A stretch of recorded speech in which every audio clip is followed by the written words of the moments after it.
Welcome students. आज का हमारा टॉपिक है इंग्लिश ग्रामर का एक महत्वपूर्ण टॉपिक पैसिव वॉइस, जो आपकी हर क्लास में और कंपटीशन में भी काम आएगा। जरा ध्यान से सुनिएगा। इस चैप्टर में हम आपको बताना चाहेंगे कि पैसिव वॉइस ये दो तरह की होती हैं। जो वॉइस होते हैं, एक तो होता है एक्टिव और एक होता है पैसिव। दो वॉइस होते हैं। अब हम आपको बताना चाहेंगे कि एक्टिव वॉइस क्या होता है और पैसिव वॉइस क्या होता है।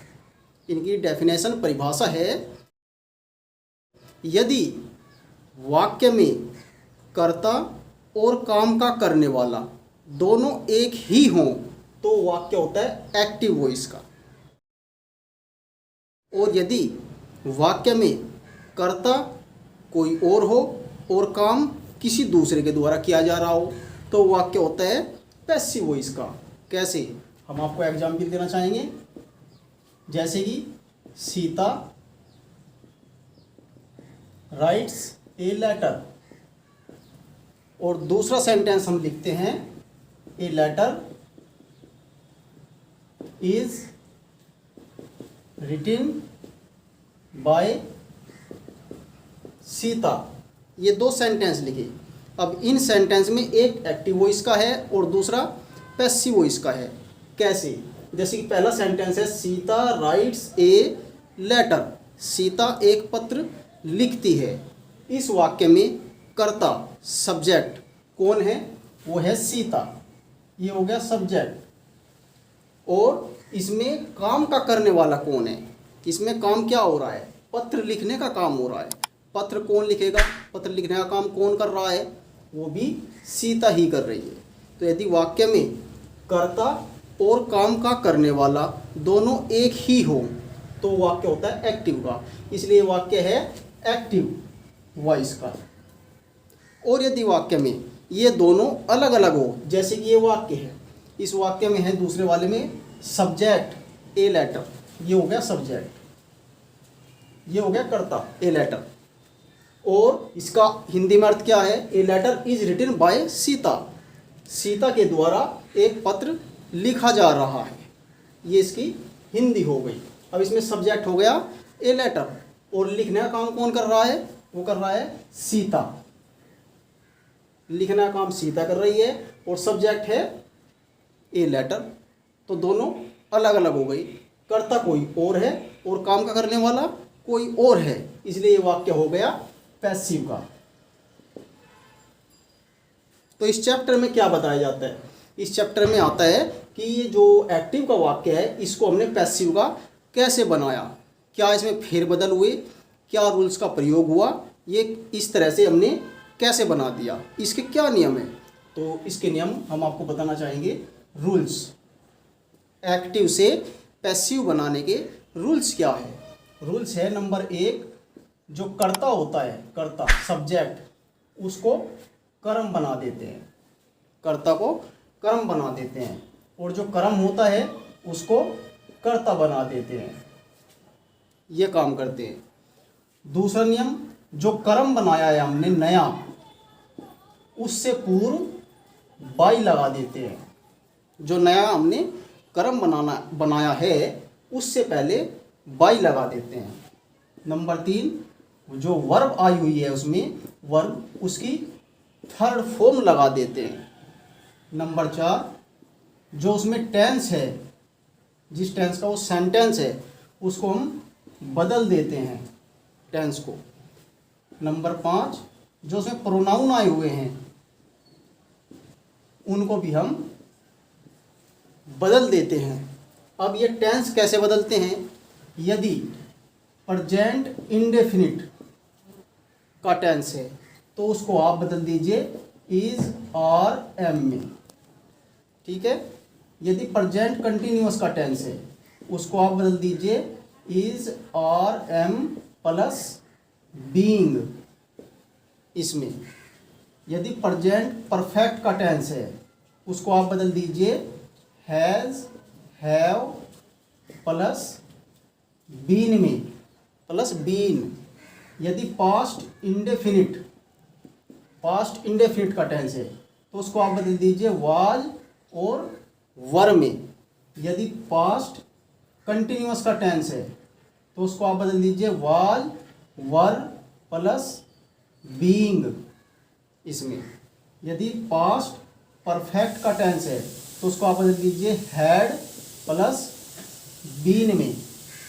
यदि फ्यूचर इंडेफिनिट का टेंस है तो उसको आप बदल दीजिए शैल, विल प्लस बी इसमें। यदि फ्यूचर कंटिन्यूअस का टेंस है उसमें कोई परिवर्तन नहीं होता तो फ्यूचर परफेक्ट का लीजिए। फ्यूचर परफेक्ट का टेंस है तो उसको आप बदल दीजिए shall, will plus have plus been. इनमें ये टेंस हो गए। केवल इन्हीं टेंस की पैसिव वॉइस बनती है। यदि सेंटेंस इन टेंसेज में आया हुआ है तो आप उनको इनमें बदल देंगे। ये हो गया टेंस बदलना। इसके बाद प्रोनाउन बदलना, चूंकि हम कर्ता का कर्म बना देते हैं और कर्म का कर्ता, इसलिए प्रोनाउन में चेंज हो जाता है। यदि आई है उसको मी कर देंगे, यदि मी है तो उसका आई कर देंगे। इसी प्रकार वी है तो उसका अस कर देंगे। इसी प्रकार यू है तो उसका यू ही रहेगा। सी है तो उसका हर कर देंगे। ही है तो उसका हिम हो जाएगा। दे है तो उसका दैम हो जाएगा। और इट है तो उसका इट ही रहेगा। ये प्रोनाउन इस तरीके से चेंज कर देते हैं। अब हम आपको इसका एग्जाम्पल देते हैं। एग्जाम्पल क्या है, जैसे कि ही टीचेज मी, ही टीचेज मी। ये वाक्य हो गया एक्टिव वॉइस का। कैसे? उसने मुझे पढ़ाया या वह मुझे पढ़ाता है, ये सेंटेंस हो गया। तो इसमें सब्जेक्ट क्या है? सब्जेक्ट हो गया इसमें ही, और पढ़ाने का काम कौन कर रहा है? वो भी यही कर रहा है, ही, इसलिए वाक्य है एक्टिव का। अब हम इसको पैसिव में बनाते हैं। तो क्या करते हैं, जो ये कर्म है इसका तो हम कर्ता बना देंगे, और जो ये कर्ता है इसका हम कर्म बना देंगे, और नए कर्म से पहले बाई लगा देंगे। कैसे? जैसे कि जो ये इसमें लास्ट में आया हुआ है मी, तो मी को हम कर्ता बना देंगे। जब हम मी को कर्ता बनाएंगे, चूंकि मी एक प्रोनाउन है, इसको बदल देंगे। प्रोनाउन बदलना ये हमने अभी आपको बताया है कि आई हो तो मी कर देंगे, मी हो तो आई कर देंगे। तो ये मी है तो इसको जब शुरू में लाएंगे तो ये हो जाएगा आई। इसके बाद जो ये ही है इसको हम लास्ट में ले जाएंगे, इसका बना देंगे हम कर्म। जब इसका कर्म बनाएंगे तो ही, इसका हो जाएगा हिम। तो ये हो गया हिम। और जो ये नया हमने कर्म बनाया है इससे पहले लगा देंगे हम बाय, बाय। इसके बाद जो इसका टेंस आया हुआ है ये भी बदलेगा। टेंस में आया हुआ है इसका टीचेज, ईएस लगा है, ये लगता है प्रेजेंट इंडेफिनिट में। तो प्रेजेंट इंडेफिनिट का हमने बताया था कि इसका जब टेंस बदलते हैं तो इज आर एम लगा देते हैं। तो आई है, आई के साथ लग जाएगा एम, आप जानते ही हैं। इसके बाद वर्ब की थर्ड फॉर्म लगा देंगे, टीच, इसकी थर्ड फॉर्म होती है टॉट, ये लग गया। तो ये बन गया I am taught by him, ये बन गया इसकी पैसिव वॉइस। इसके बाद जैसे कि हम दूसरा सेंटेंस लेते हैं, they are playing, they are playing a match, ये वाक्य होगा, एक्टिव का हो गया। अब इसकी हमें पैसिव बनानी है। क्या करेंगे, जो लास्ट में कर्म आया हुआ है इसको हम शुरू में ले आएंगे, ए मैच, ज्यों का त्यों।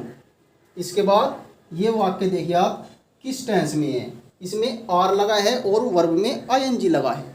तो ये वाक्य प्रेजेंट कंटिन्यूअस का है। यदि प्रेजेंट कंटिन्यूअस में आया हुआ है तो उसमें हम प्रयोग करते हैं is are am plus being, इसका प्रयोग करते हैं। तो ए मैच के बाद इज, इसके बाद बीइंग और लगाएंगे।